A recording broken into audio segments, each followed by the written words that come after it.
Okay, so random teaching story time. All right. I can't give names of where I work, things like that, just due to privacy reasons. However, I'm a preschool teacher. And one of my kids looked at me today and he was talking to me about beef, like food, beef. And he was like, how do they make beef? How do they make salted beef?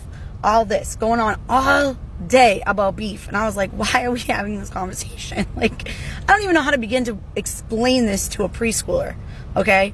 Let alone try to explain it to myself. So he ends up going into another teacher's room and goes, how do you draw a beak? I've been asking Miss Missy all day about how to draw a beak. So this teacher comes into my room. He said beef wrong. He said beak. Yeah, he said beak to her. Oh, okay. So I was like, what do you mean beak? Like a beak? Like on a bird? And she was like, yeah. So I walked in and I looked at him and I was like, hey, you were talking about beef in my room.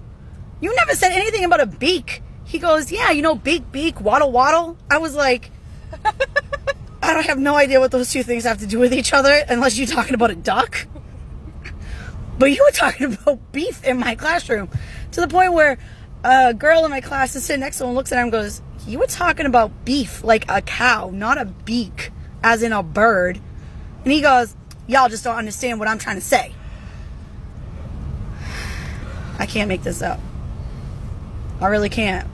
If he just wanted to know how to draw a beak on a bird or a duck, I would have shown him 6 hours ago. But he wasn't saying beak.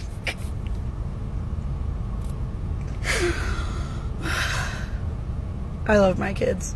I do. They drive me crazy. I just had to share that with everybody. So next time, if you think they might be talking about beef, they're probably talking about a beak.